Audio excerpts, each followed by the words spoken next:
Hey y'all, welcome back to Mountain Murders Midweek. I'm Heather. And I'm Dylan. Okay, Dylan, we got to jump right in. Let's go.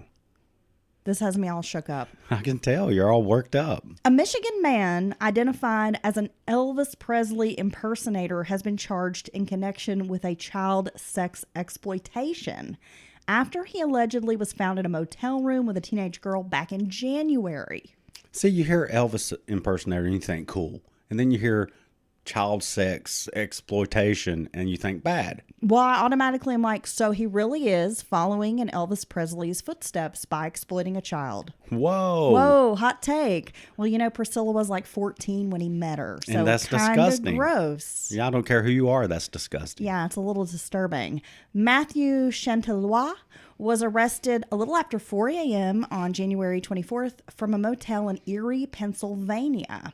So this was like a coordination between the New York State Police and the Pennsylvania State Police regarding a 16-year-old girl who they believed was with Chantelois of Dearborn, Michigan. The girl, who's from New York, had allegedly left her home voluntarily. The New York State Police, they were actually able to trace cell phones and find him in this Erie County motel. Authorities were able to secure the location and take him into custody. The child was taken to an Erie police facility and referred to the Pennsylvania Child Line and Erie County Office of Children and Youth. So following his arrest, authorities charged him with interference with the custody of a child, corruption of minors, and furnishing alcohol to a minor. His bail was set at $100,000. And you're starting to see this a lot. These task force, multi-agencies, a lot of times, sometimes multi-state, and even sometimes multi-country international task force that are finally starting to go after these rings of human traffickers. Well, they need to. And they should. Let's be honest. How about instead of trying to arrest the weed man down the road, Yeah. we jump on the pedo train and we arrest these fucking assholes. Yeah, we get them all. It doesn't matter where they come from or how much money they got. If you mess with a child, you're going to pay. The attorney's office alleged that Chantelois used, persuaded, induced, and enticed a minor to create visual depiction of sexual acts. He was also charged with possessing and transporting child sex abuse material in interstate commerce. If convicted, this old Elvis Presley is going to shake his pelvis in prison for 60 years and also could possibly pay a fine of up to $750,000 or both. And I hope he's never allowed peanut butter nor bananas so he can't enjoy a nice sandwich. Yeah, so this white jumpsuit freak performed as an Elvis impersonator for 3 decades. He's pled not guilty to the charges from January and declined to comment. Yeah, I got a comment for him. I hope they whoop your ass in jail. Yeah, same.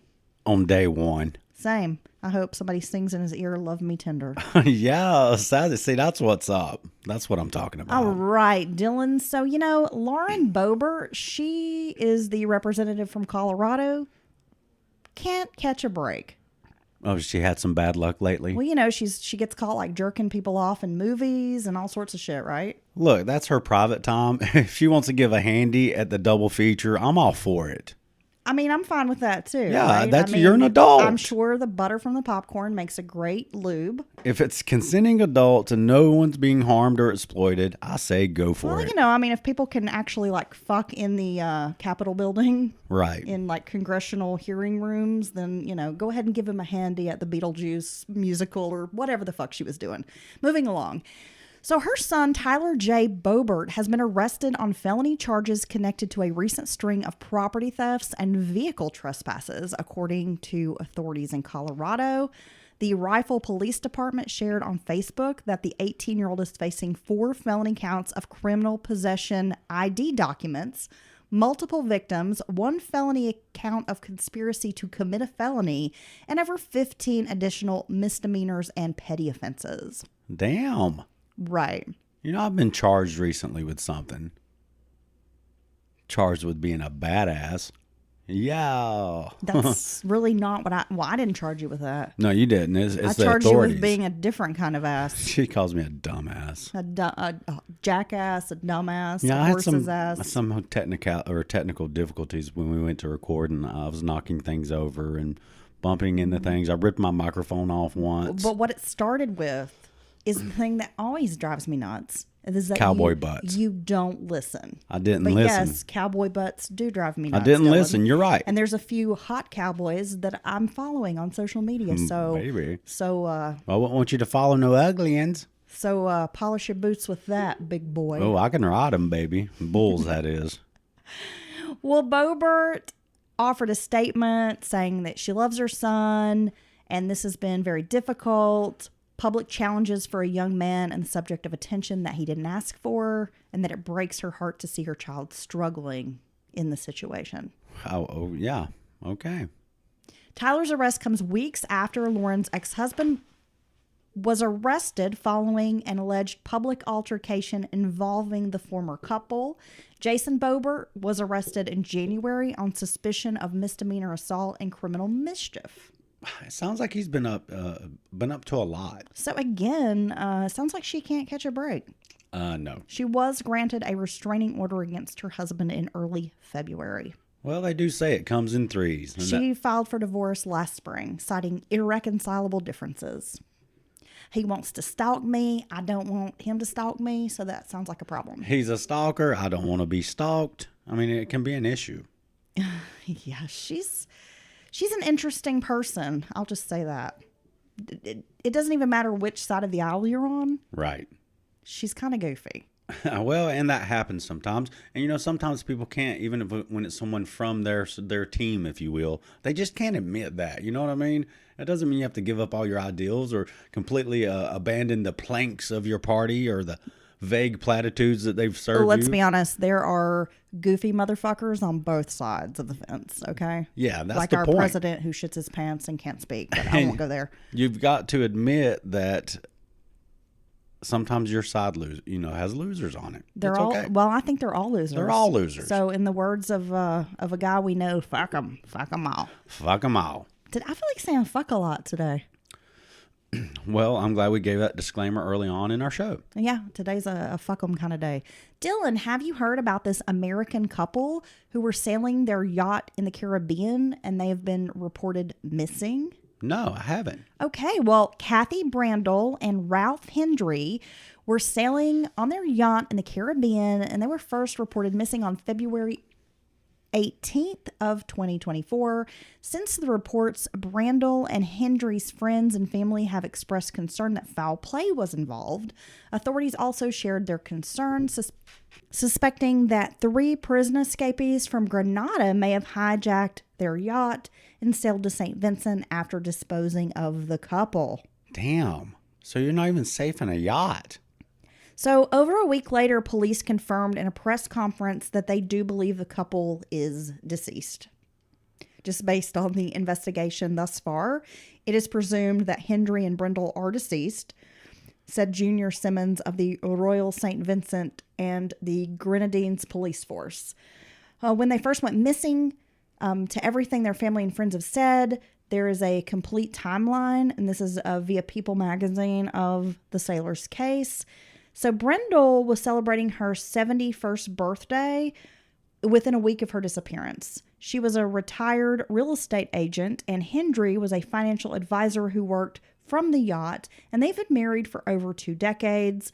They sold their Alexandria, Virginia home to buy this yacht, the SV Simplicity, which they used to travel the world. They were vacationing in the Caribbean for the first time. So here they are, in their golden years, trying to enjoy themselves. And here, next thing you know, danger has them. Their life's totally, sounds like completely been snuffed out. And they were been through, who knows what they've been through. That's just so sad. Well, on the 18th of February, the couple ceased communications with their sons, which is highly abnormal. Seems like they were in constant contact with their children. And the yacht was last seen docked in Grenada by a boating neighbor. The following day, the boat arrived in St. Vincent around noon. A sailing captain was paddleboarding when he came upon the boat that looked like it had been ransacked and abandoned. When he climbed aboard the yacht, he found blood on the deck and 2 American passports identifying the couple. Oh my, yes, that doesn't sound good at all. The captain then photographed the yacht and sent the pictures along to an email address that he found in a note on board. He wrote that the ship was very messy and wondered if, I guess, the Salty Dog Sailing Association could contact the couple. The president of the association was unable to reach the couple. Yeah, it's not good at all. And I don't blame authorities for, assuming that they've come to some type of a bad end. So the following day, the police identified 3 escaped prisoners, Trayvon Robertson, Abida Stanislaus, and Ron Mitchell, who may have been involved in hijacking the boat and killing the occupants. They were apprehended, and they are awaiting sentencing for illegally entering St. Vincent by boat on March 4th, though they have not yet been formally charged in the couple's disappearance. That's real common usually when people are, from stories I've heard, when people are traveling like this on the open water, say be it sailing to some destination or out there on a big boat, a yacht, or anything like that. Oftentimes they'll communicate with friends and family daily, and I'm sure a lot of it's just, hey, we're doing this cool thing today, and it's just because people want to know you're safe and they want to know where you're at. If something happens, where can I start the search, if you will.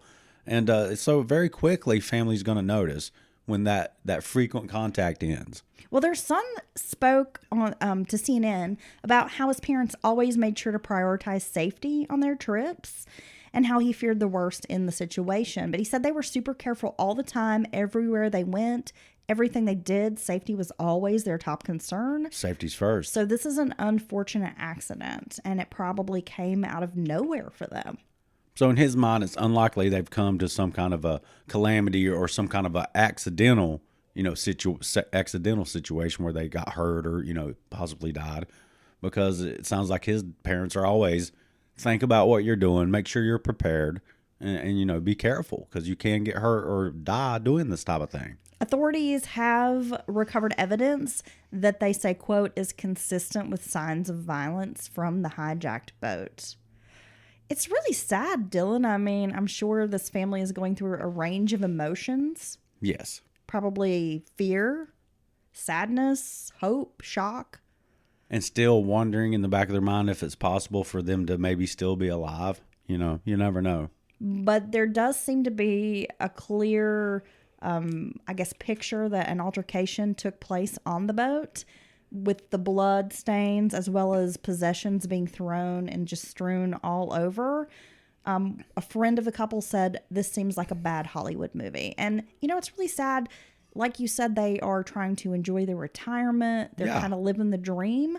And it is really hard to think about their last moments being thrown overboard or just being brutally murdered aboard their dream boat. That just makes it like sad times 3. I mean, honestly, here you are. They're probably very proud of it, I'm going to assume. Have this beautiful, nice, if it's being called a yacht, it's a really nice boat, yeah. No, I'm seeing a picture of the boat, and it is definitely a nice, beautiful boat. Right, and then when someone's attacked like this, it sounds like they were actually maybe in the, in port when they were attacked and then sailed somewhere. I'm not sure exactly what happened. But, you're out there in the water, or you're out there around the water. Oftentimes people will be thrown overboard or something, or sunk or something like that. And it makes it really hard for investigators to find out what truly happened. There's only one way I feel like I would be safe on a boat in the Caribbean. How's that? Hiring Captain Ron. Yes, that's a great movie. With the Pirates of the Caribbean. Yeah. I thought that movie was hilarious. Kurt Russell is a great Captain Ron. He is certainly a great Captain Ron. So, in the news recently, I'm sure a lot of our listeners have heard of the killing of a 22-year-old college student at the University of Georgia campus. This is terrible. She was found dead after going on a jog, and university police are now saying they believe it was a crime of opportunity. Laken Riley, who was a nursing student at Augusta University's campus in Athens, was found dead with visible injuries near a lake on Thursday. A 26-year-old named Jose Abira has been charged in connection with the murder. So they're saying it's a crime of opportunity. No. Abira has reportedly acted alone. Are they saying whether or not Mr. Jose there it was a student or connected to the university or anything like that? No, Dylan. And actually, this case has sparked a big debate about illegal immigration. Ah, so the said alleged perpetrator is an undocumented person. Yes. I mean, I'm just trying. Yeah. And I believe they were deported maybe at some point. But he came back. Ah, yes. And Yes. friends are saying that Riley jogged, passing an apartment where he resided multiple times. Yeah, so here you go. Here you go. Have this young, happy, vibrant young person, college student, who just loves jogging, probably having the time of her life, handling business. All college students are usually looking forward to the future. We're actually on our road trip at the moment around a college town here in Chapel Hill, and it just has such great energy. It's such clean, vibrant energy. Everyone's excited, full of hope and possibility. I mean, you can really just feel it in the air, and just to be attacked and that snuffed out because here's this violent person who you know nothing about, but they keep seeing you likely. Going by, and then they just decide to attack. And it really is disgusting. And senseless random violence is almost the worst type of violence to me. It's very frightening. It can happen to anybody, anytime. It goes back to your story of the couple with the yacht, their dream boat. I mean, they didn't, they probably, who knows, these people may even feign some type of a problem or lied and ask for assistance, and they're trying to assist them. And then, who knows what ruse they use to get control of those people. But it's just so undeserving and so unfair. Well, it is, because these victims are completely unsuspecting. Right. And I'm sure she has gone on this same jog probably hundreds of times and left never thinking she would encounter danger. Yeah. So her cause of death was blunt force trauma to the head, and the gruesome details about the killing have been released. They say that Ibira caused disfiguring of Riley's skull. What? She was so badly beaten. Oh my God. So this is a violent, brutal attack. And it's just, oh my God, somebody should beat his ass. He is accused of using an object to harm Riley during the incident and physically hindering her from making a 911 call.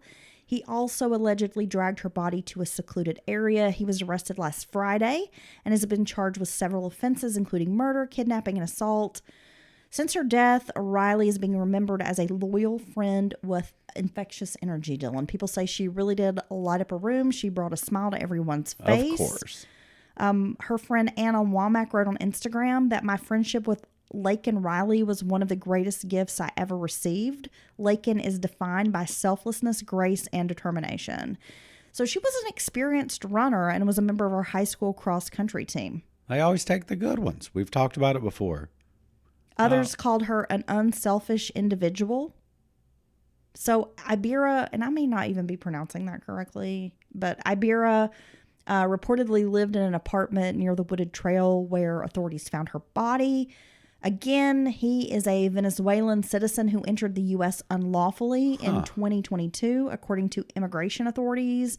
He had a prior arrest in New York City for allegedly driving a scooter without a license while carrying a child without a helmet.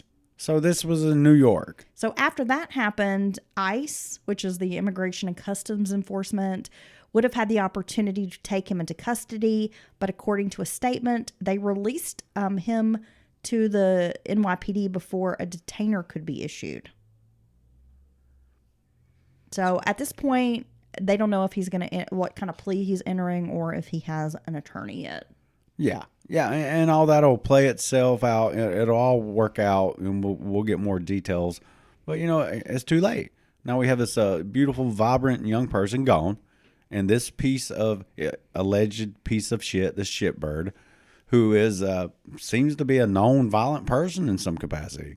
And he's already been sent back out of the country because you know what? There are legal paths and legal ways to become a citizen.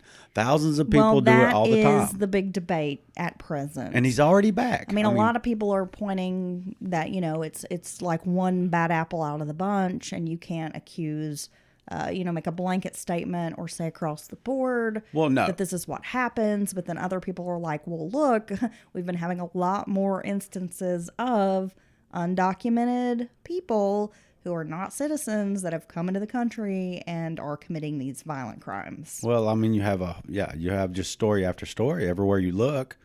There's a rise in violence, a rise in criminality. I mean, it's not okay, and it's really affecting citizens all over the country. Yeah, I mean, there are videos, and I mean, some people could be like, oh, it's propaganda. But I mean, if it's real, if it's true, I mean, I wouldn't say it's propaganda, but there have been a lot of videos making the rounds on social media showing what's going on in New York City. It doesn't look good. Yeah. No. And like some of the other major cities, I mean, of course, Texas, they've had their share of issues over the years. And what I find unfair about the whole thing, and again, we try not to get too political on the podcast, and, if I piss somebody off, I guess I'm sorry. Not really. Yeah. Well, but, I mean, we all have our opinions, right? And we're allowed to do so. It's America, y'all. First Amendment. America. But I do find that, there's a lot of discussion about the border states and what they are not allowed to do, right? Yeah. But they're the ones that are getting this influx. They're the ones who are financially responsible. They're having to deal with these issues. Right. And then you have these so-called sanctuary cities, but then they whine and complain when those immigrants are sent there. When the immigrants leave their country or leave their, even, some people, I've talked to them before, and they're just like Mexico. Well, there's other countries. There's a lot of other countries, not just Mexico, south of the border. But these people leave with an intention. It's almost like a shining light in the distance. This offer of a sanctuary city. Could you imagine dreaming about this in your impoverished country? If only I could make it there, things will be better. If I could make it to New York, I could make it anywhere. But what? Right? And they still have this false notion in their head of what life in America is. It's very hard here, and I know this is listened to around the world, and this is a first world country, and this may be first world problems, but it's also not all rainbows and unicorns here in America. It's not easy being poor, dude. It's super dog eat dog here. It's expensive. We're being just taxed to death. All our taxes are not spent on programs that support the citizens. None of them, hardly. No, it's mostly going out to other countries. And so I mean, it's just the record inflation.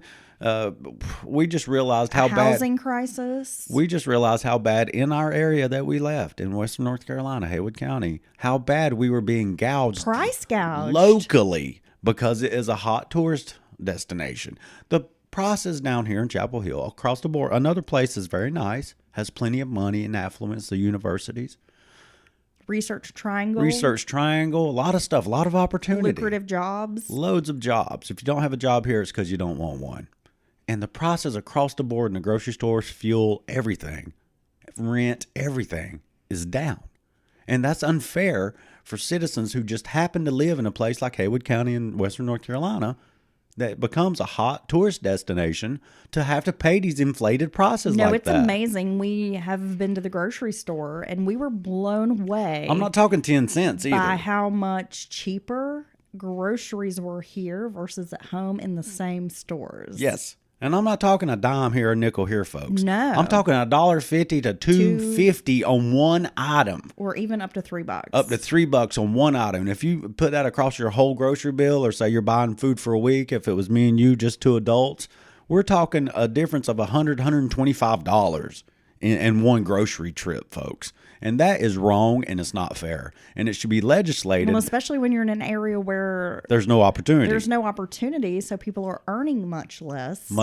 And paying more for rent. But then they're being price gouged. Yes. Holy cow. It's not fair. It's not right, y'all. So I'm really glad, honestly, that we left. I am glad that I'm glad we left, and we're going to, continue our journey, obviously, when we get old Lucy out of the shop once again. But, I'm just blown away by how much different it is. Well, you know what I'm really happy about, Dylan? What? We can afford to eat. It's true. We can afford. We could go in the store. It got to the point where I didn't even want to go to the store because I was just blown. I was like always seeing if I had enough money to cover it. You would leave with a bag, one bag, and it'd be $60. Yeah. Oh, and you're yeah. like not even buying anything extravagant, but like the basics. You know, 2 or 3 milk and eggs. Yeah, the staples, 2 or 3 meals, and maybe a couple of snacks that you didn't have to live, and it would be $125, $150. Yeah. 3 or 4 bags, folks. I know. Oh my gosh. And we know everyone out there is dealing with the same thing in one form or another. It'll get greater later. Will it? Yeah, it's got to. I keep telling myself that so I don't cry. I don't know. Dylan, a naked woman was caught on camera squaring off with another woman wielding a spiked club in Los Angeles Monday. It's a naked woman versus the woman with the spot club? Yeah. Damn. So this incident happened on the Venice Beach Boardwalk in broad daylight. And of course, it was filmed by stunned bystanders. And some of the footage was shared with TMZ. So in the clip, a nude woman with long brown hair and a small back tattoo. And I've seen the clip. It was like something else, bro. Really? She was seen, as they say, quote, adopting a defensive fighting stance and casually deflecting a spiked club that was being swung at her by another woman who was wearing sandals and a spandex outfit. Wait, she thwarted the attack with ease? So the clothed woman eventually threw the spiked club at the nude woman who picked it up as her apparent attacker grabbed a bat. Then the two women dueled for several moments before the naked woman knocked the bat out of the clothed woman's hands and chased her off. Man, she's a naked ninja. So neither woman appeared to have any injuries. None of the bystanders filming on the boardwalk tried to intervene, although many were heard making snide comments. One onlooker is heard saying in the video, quote, "This is the shit we're dealing with out here on Venice Boardwalk." It's real out here, y'all. And someone else is like, "Where are the police when you need them?" And the LAPD, of course, did not immediately offer up a comment about the incident. It beats all I ever seen. We got a naked gladiator. She's a naked ninja. She had skill, it sounded. I've got to see this video. I'm going to have to screen that after this episode. Yeah, with like a fucking mace or something. I mean, we're talking like medieval weaponry. This is like the spiked club from The Walking Dead. That's a melee weapon, bud. Negan. Wasn't that his name? Negan and his bat, Lucille. Yes. Yes. It's crazy whack, bud. It is crazy whack. And could you imagine being the police and people calling for comment on the naked ninja and the medieval warrior?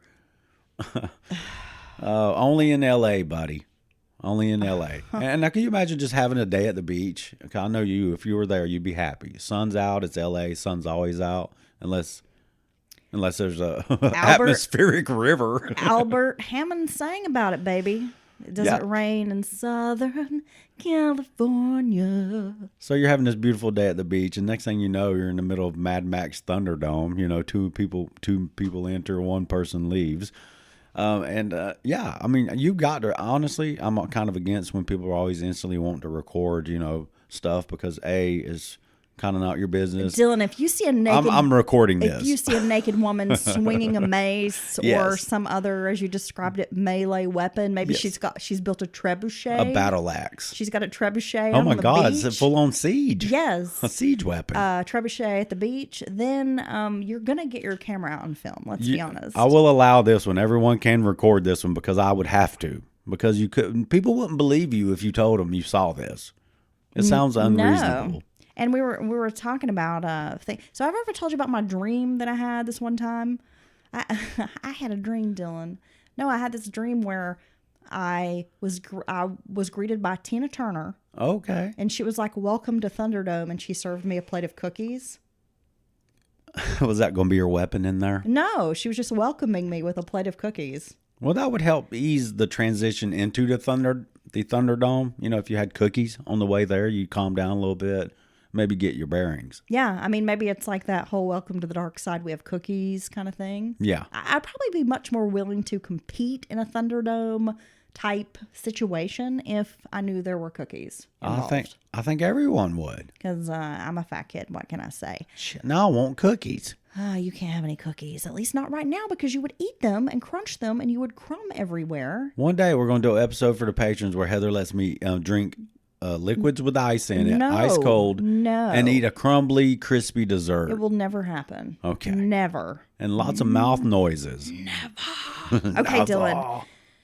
People are wild out here. It's crazy out here. Okay, so not only do we have like naked street fighters, okay, but there's some shocking security footage that shows the moment a Las Vegas nail salon owner was savagely beaten inside his shop by 3 assailants for refusing to allow a woman to use the store's bathroom. Well, that seems a little bit over the top.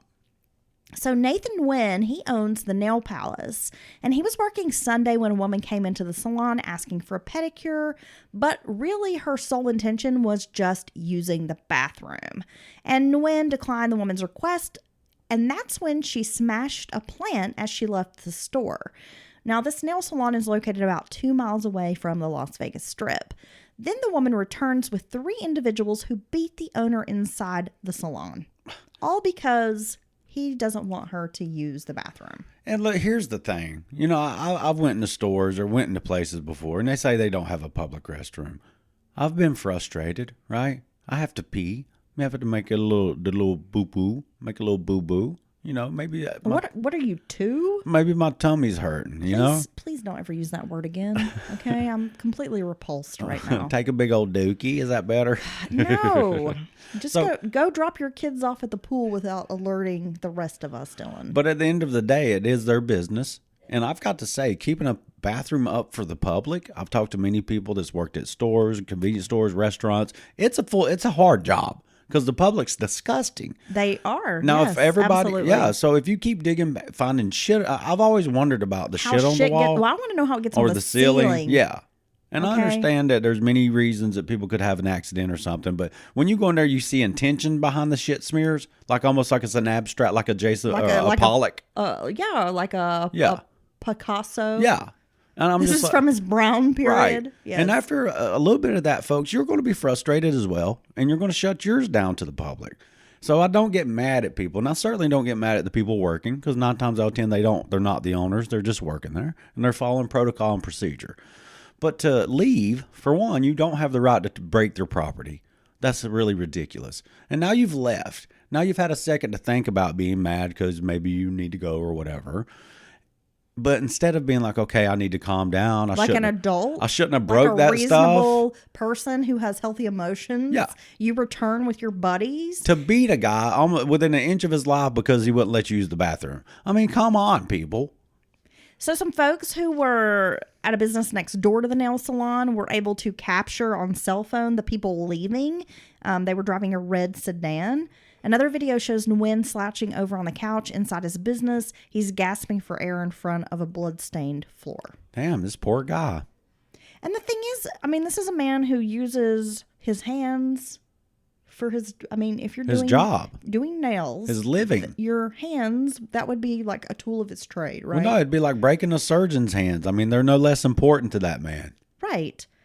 So despite the unprovoked beating of the business owner, aggravated assaults in Vegas are actually down by about 5%. Oh, well, thank goodness, except this one happened, and this guy's life's going to probably be affected forever. I mean, at the very least, if he heals mostly physically and doesn't have lingering injuries, he's going to have PTSD, man. Because I'm sorry, I don't care who you are. If 2 or 3 people over you get jumped by a gang of people, that's got to be terrifying. You've got to imagine that your life's at risk at that point. Absolutely, Dylan.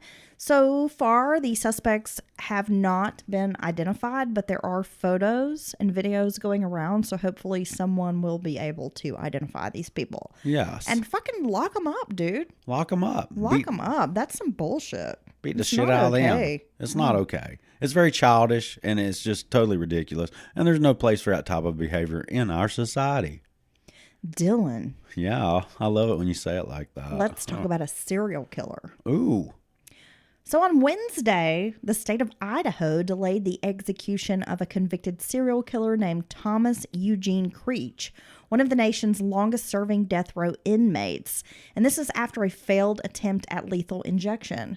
Creech, who has been convicted of 5 murders, was sentenced to die for killing a fellow prisoner with a battery-filled sock back in 1981. Dude, that's like the scene out of Full Metal Jacket when they hold him down and beat him with the soap in the socks. Soap party. Could you imagine how much that would hurt for someone swinging something like soap or socks or a ball or a pool ball in socks? No, but I've heard old timers, vintage military personnel. Yeah. I'll say that.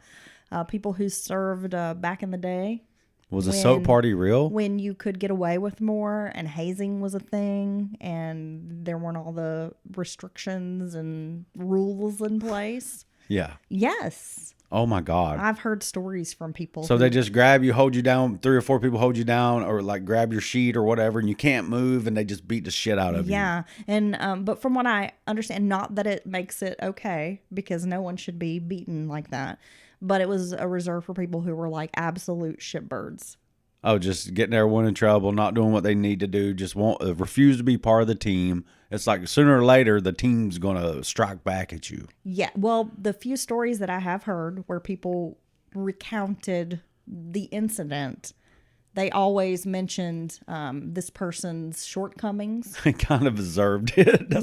I mean, they would be like, this is a moron who was going to put our life in danger because they couldn't get their head out of their ass or whatever. Yeah, I guess I didn't contemplate the fact that this person seriously could put your life in danger, because that's the person you're supposed to be able to count on, to the person the left and the right of you, right?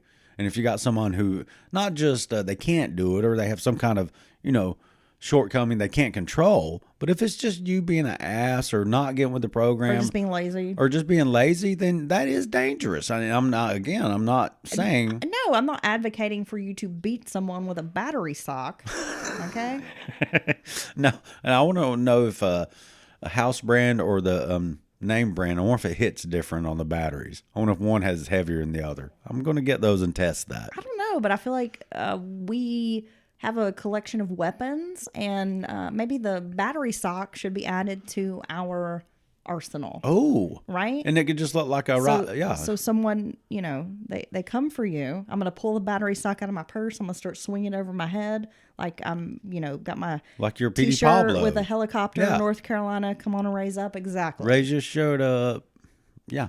And you know what? Your battery sock, twist it, spin it like a helicopter, knock the fuck out of somebody with it. Yeah. You can put a sock face puppet on this battery sock, and it'll look all cute. And then that'll be all they see is a smiling little sock face puppet when it comes around, catches them in the head. Make some little yarn hair. Yeah. I'm down. Totally. It's like a crafting project. Oh my God, a yarn hair. I want to see that. That looks so cute. We'll have a craft time, Dylan. Yeah. And you know what? The little you can have it saying fuck around, find out as it's swinging through the air in a cute little voice. And then afterwards, fuck around and find out. And then after you knock, you'll be like, hey, you got knocked the fuck out. Okay. So the medical team could not establish an IV line, so that rendered the execution unable to proceed. And as a result, the death warrant will expire and the state is going to reconsider their next steps. The United States Supreme Court denied 3 requests from 73-year-old Creech for a stay of execution. Yeah. No. So the execution would mark Idaho's first in more than a decade. You need to get some nitrogen and take care of his punk ass. We're not going to let you. Look, bud, that bugs me sometimes. When you said this cat was the longest serving in Idaho death row history, or is it death row history in America? Idaho at the very least. I guess one of the longest serving inmates in the United States. Okay, see, here's the thing. And this is what happens. And now you roll out of some, sickly, frail-looking old man. Well, he's a monster.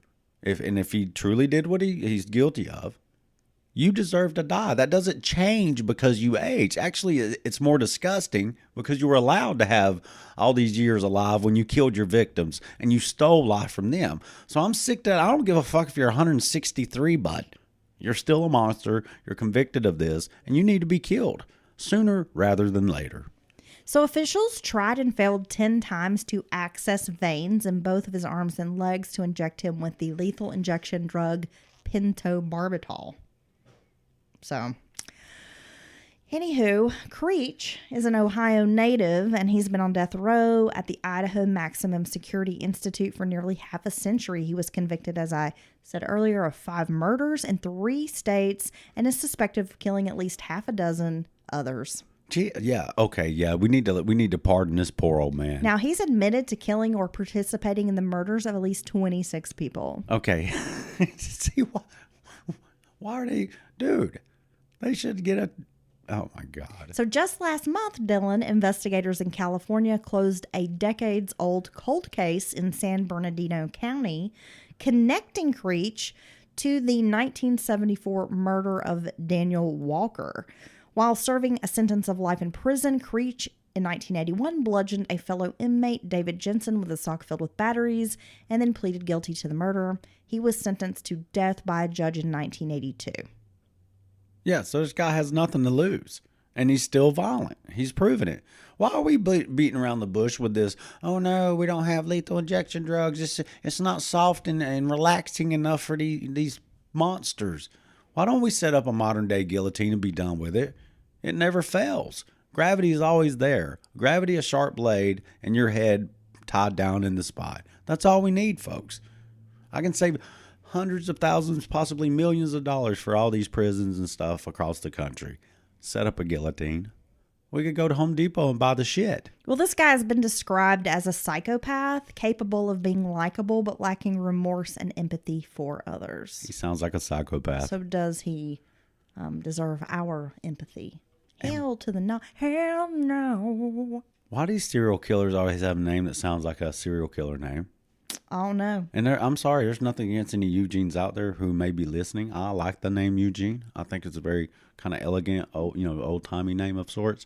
But there's a lot of serial killers with Eugene is like a middle name or something, bro. Wayne. What's up with that? I think a lot of serial killers have Wayne. There's a lot of Waynes. I believe the one locally there in our old stomping grounds in Candler might have been a something Wayne or something like that. No, it was Eugene. It was Leslie. It was Eugene. It was Leslie Eugene. Leslie Eugene. I know it. Leslie Eugene Warren. Oh my gosh. Oh, don't trust them Warrens. You got to watch out. Okay, Dylan. Let's talk about this. There is an accused killer pimp who studied on how to dismember one of his sex workers by watching the serial killer drama Dexter. Well, I got to say, you learn a lot from watching Dexter. Well, this is according to testimony at his federal murder trial, which continues in Brooklyn this week. The case against 36-year-old Corey Martin, who's on trial for strangling and chopping up 26-year-old Brandy Odom in April of 2018, has been unfolding in Brooklyn federal court.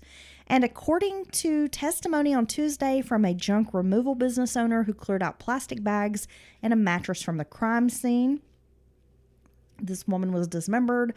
Martin says he got his best ideas on how to cover his tracks from watching television. Fucking Dexter, dude.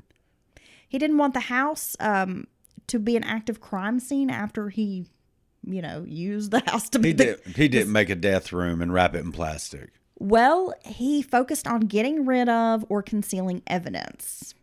Okay. So maybe, it sounds like possibly. That's why you got to wrap that room, bud. You got to wrap everything. You got to do the walls, the ceiling, very thick plastic. You need to make sure Enough. all your seams are taped. Stop. That's how you kill them. Stop.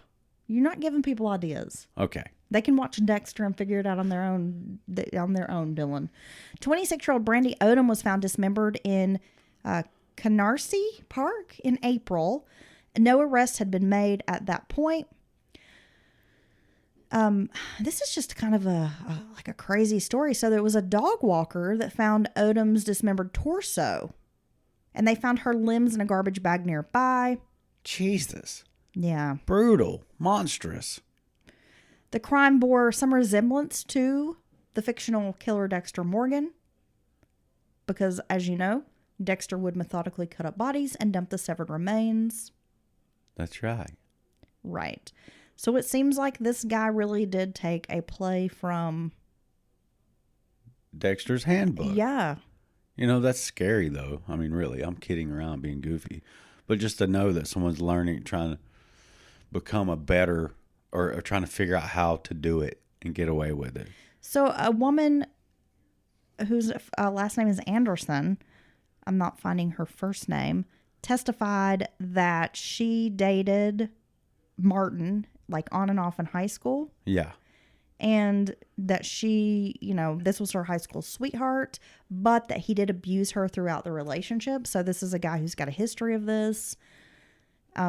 Yeah. I mean, it just sounds like this guy is... He's a dick. A creep. He's a creep. Yeah. And you have innocent people who end up and he's a killer pimp. I mean, that's like something out of a fucking movie. You're talking about like holes in the walls throughout the house. Yeah, he's intimidation. Where he would punch the walls, I guess. He's a cowardly, insecure man. And that's why he lashes out with violence. Okay. That's what I think about him. Wow. Oh my gosh. Well, there's a lot going on this week. This guy needs to go somewhere. It's got 4 letters. He needs to go there. He needs to go there. He needs to go to hell. I mean, I saw this story. It's actually not true. It's not crime. But I thought it was funny. So there's a man that's lived for years on cruise ships. I guess he has the money or, whatever, and it's just him. And he's decided he wants to see all over the world, on a cruise ship. And if you love cruises, I'm sure that'd be pretty cool, right? He's tried multiple cruise lines and businesses, found the one he liked, and he'd been there for years. Now, he has a symptom that's arose from this living on cruise ships. And do you know what it is? Being a Navy, being an ex-seaman? He's suffering from love boat syndrome. He's not on the love boat. He has no, how they say people who have no sea legs? He's got chronic seasickness. He has no land legs. When he comes on the land, he's like a little baby deer. He stumbles around and he can't get his bearings straight, and his balance is all messed up. You throw him on a ship out there in a stormy ocean, and this cat is all over the place. So it's the opposite. Now, and you said when you would go out on ships, there was very quickly you would see people who didn't have their sea legs or who was just puking constantly. No, I remember my first time or two out. So even like the first day, maybe I would be like, ooh, but then I would adjust. But I would see people and they would have their heads in trash cans. No, I've always wondered. Looking green in the gills, bud. On a large vessel, which I'm going to say, even if yours was a large vessel. Oh, I was on a dinghy.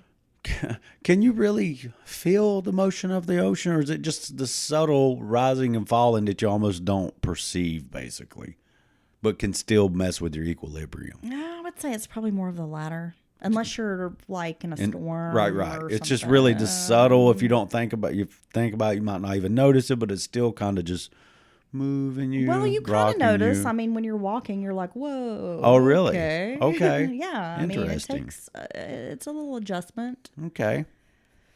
Why are you thinking about, you going to get a dinghy? You going to play with your dinghy on the water or something? No. I prefer to stay around ponds and rivers and creeks. I'm going to keep it safe. You're going to stay with the lakes that you're used to? Well, if I went... You don't go chasing waterfalls. I would never. TLC taught me well. And actually, I did not. Was that a saying before they made that song that you don't go chasing waterfalls? I don't know. Because I heard someone use it the other day, an older person online in a video. And I was curious if that was an actual phrase, like basically it would mean like you always ask me things that I don't know the answer to that. And I wonder if TLC came up with that. I will do my homework. I will find that out for the next podcast. But no, if I went out of sight of land on a vessel, I'm fairly certain I would not be comfortable, no matter the size or anything of the vessel. I'm fairly certain if anybody had to put up with you in a small space, they'd probably throw you overboard. I know. Just like our ambulance is a small space. Well, I'll just let you know one thing, Dylan. I've watched Dexter. Yeah. Well, I have no doubt. And I'm going to fix myself a sock battery. Oh, my gosh. Yeah. I'm going to watch out for the puppet of death. Again, Dylan, like you said earlier, fuck around, find out. All right.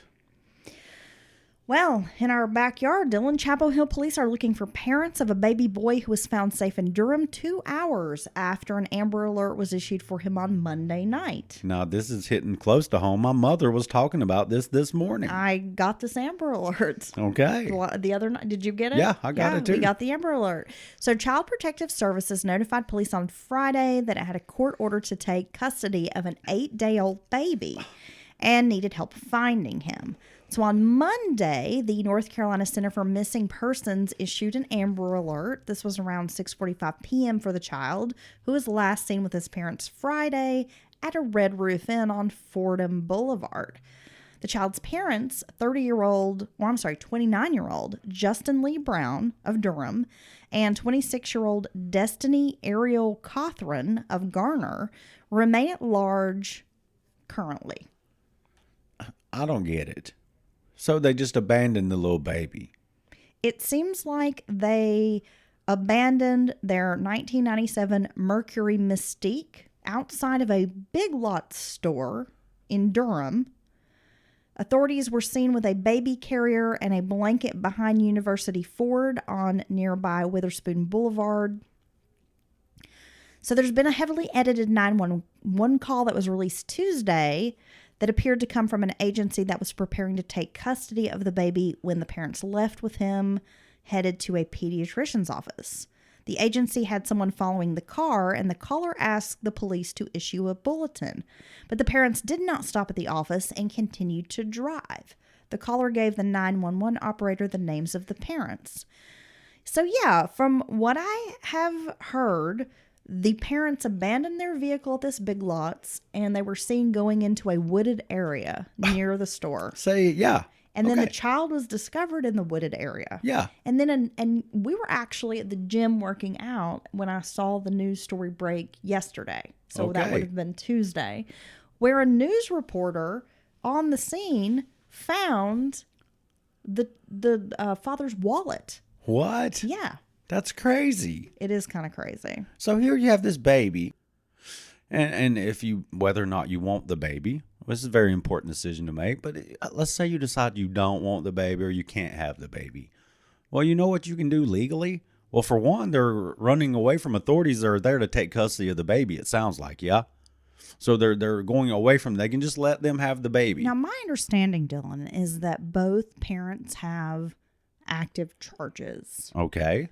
I don't know what the father, Mr. Brown's charges are. Right. But it seems like Miss Catherine has 3 other kids that she's not financially supporting. Of course. So it sounds like she's a deadbeat, and they're trying to arrest her because she ain't paid her damn child support. Well, for whatever's happening. So I got some advice from Miss Catherine. Quit squirting them out, honey. Well, that's a very sound advice. Get your tubes tied.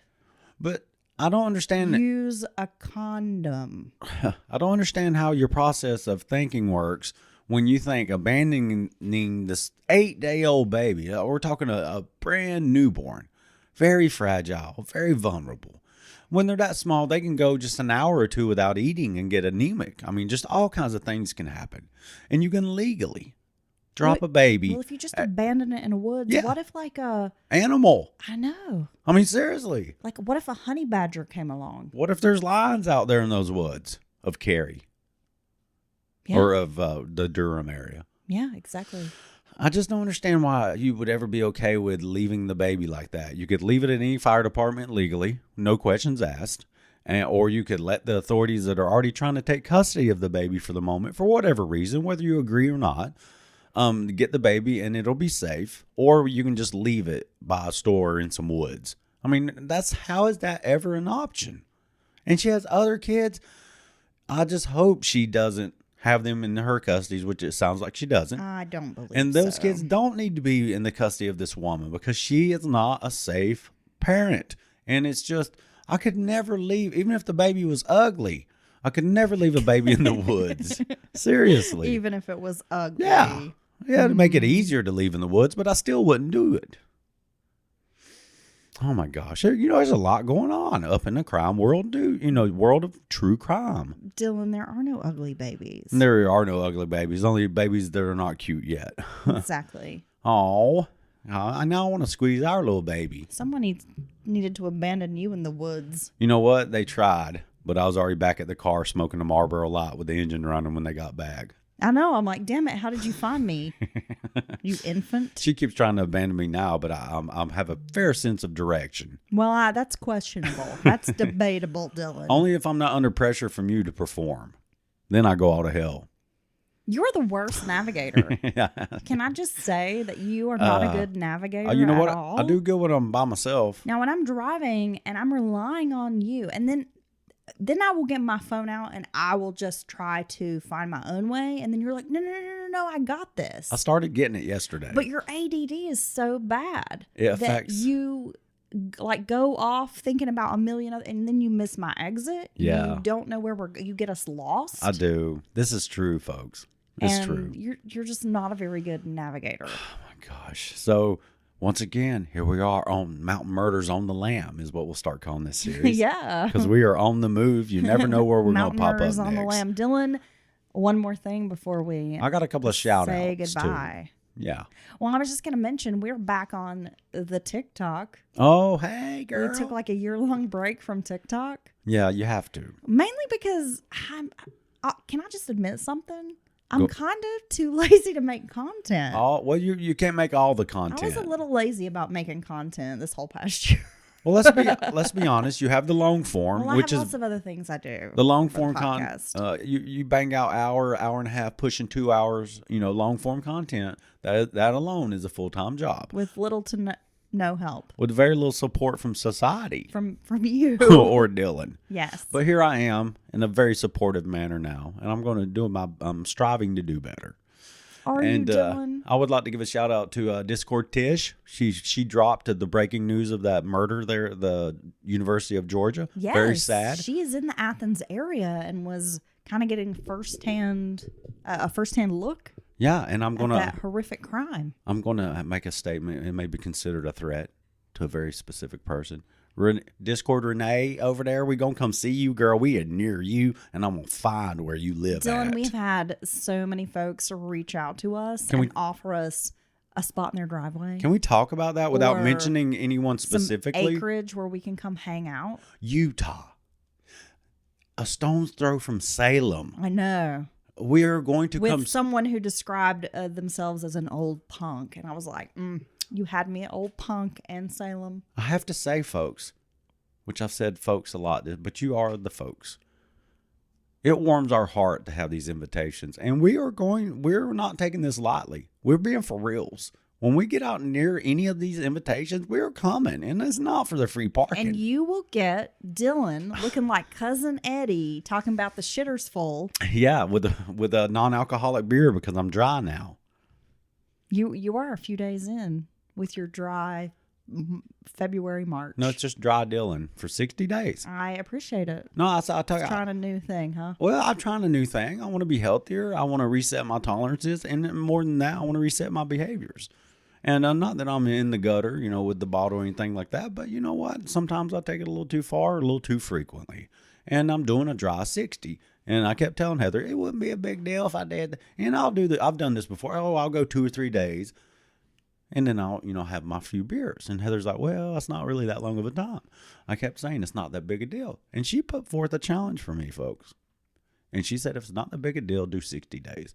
She didn't even, I was like, I didn't even argue that 60 is too much. I said, you know what? You're right. It's like that reality show 60 Days In. Oh, my God. It's getting rough out here. You're like in a sobriety prison. But no, it was true. If I can't do 60 days and not be fiending or not be able to go out, to a club setting and let my wife have a drink or have fun still without drinking, then it is a problem. So far, so good. And you want to know what? I feel great. I'm proud of you. I have some real clarity. It's only been some days, but I have clarity setting into my mind. And I'm riding this vibe of life that we're on.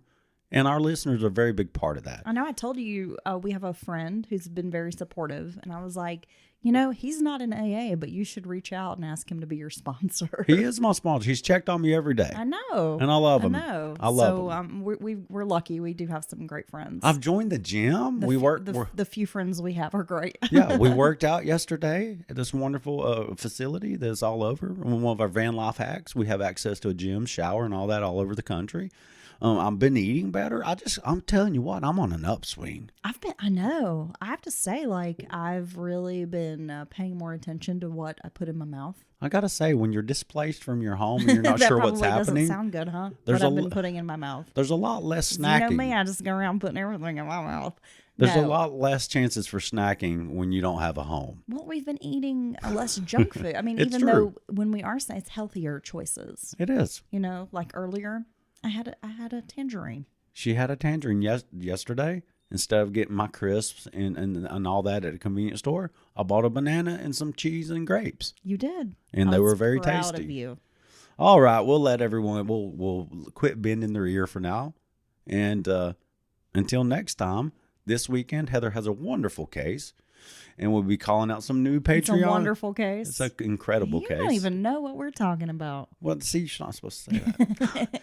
And we will be calling out some new incredible sponsors from Patreon. I can't wait for that. And Heather, you got anything else for the listeners? Yeah, if you're looking for some great podcasts, don't forget about the Darkcast Network. We were featured there recently. But they've got it going on. There are so many good podcasts. You want to check out Rogue Darkness, Murder, and Mimosas. And I've got to say, sometimes we've been offered to be part of a network or, a little family, if you will, but they are not playing around there at the Darkcast Network. They're very hands-on, they're very personable, and they follow up with everyone. And I'm going to imagine that every other independent podcast that is associated with them, which are quite a few, are getting the same treatment as we do. We've gotten swag in the mail, we've gotten letters, stickers, getting shouted out, getting featured. Words of encouragement. So we really do appreciate the people over there at the Darkcast Network. Yeah, but so many good indie pods. So make sure you check that out. And if you're feeling froggy and you would like to subscribe to our Patreon, it is patreon.com/Mountain Murders Podcast. And I mentioned we're back on TikTok, so you can find us Mountain Murders Podcast on TikTok. That's where I'm going to make dumb videos right there. I'm going to have them on the TikToks. It's made for someone like you, Dylan. It is. The algorithm would embrace me. I got a little grievance here. So, back when I was on the TikTok, I remember seeing much more like funny content. Yeah. And now it just seems like a lot of people trying to sell me stuff. I'll tell you what. I scrolled earlier and I was like, this is boring because it was just people who were trying to sell me. I don't know why. The scrubby brush? No, hair products. Like hair dryers and like wavy irons and flattening irons and things. And I don't know if TikTok is picked up on the fact that I'm half bald. But it might not be for you. Because my head is shaved almost to the scalp. So I don't need your fancy hair. Twirly doos and dilly dobs and... Oh, not the dilly dobs. Curly cues. No, I don't need all that. Well, I've got to say, it's like anything. When it first came out, it was refreshing. It was different in the way that you did interact with the platform. If it really wants to target me and get me in my heart of hearts, it needs to get me a good product. I need like something to shave off my calluses. But I've got to say... Or like a bunion remover or something. There has been just kidding, I don't have a bunion. There's been a run on affiliate sales, which are just regular people hawking some product. And you know what's tickling me? Now there's a bunch of people on there. It's almost like a QVC situation where they're interacting with the product and they're just selling you the whole time on this wonderful product that scrubs this off that and all that bullshit. And so, no, it is not quite as fun as it used to be. Well, that's what happens as these platforms mature and as they start monetizing every single thing that they can. So I wish all the creators on there the best, but it's not the same. It's kind of lame. You're right. I mean, there are still some creators who are doing fun things. But I'm just saying, for the most part, what I've seen, I'm like, wow, this is not as impressive as it once was. No, it used to be 7 or 8 funny videos. Because now everybody's just trying to sell me something. It was used to 7 or 8 out of 10 was funny, and then 1 or 2 were like sales or something boring. Now that's reversed. Now it's 7 or 8 or somebody hawking something, and then 1 or 2 are funny like it used to be. So that being said, I think we should put this to bed, and I'm going to squeeze you tight. Oh, yes. Yeah, I'm going to squeeze you too, but it's going to be mostly like my hands around your throat. That's what I was talking about. Until you go to a gentle sleep. I'm going to kill you. Slumber. I'm going to throttle your ass. All right. You can try. Till next time. We were talking about a honey badger earlier. I'm going to be like that naked woman, that naked ninja Street Fighter. Damn. I'm not going to try to hit you with a mace because... Come at you. All righty then. All right. All right. Bye. Bye, Dylan. See you.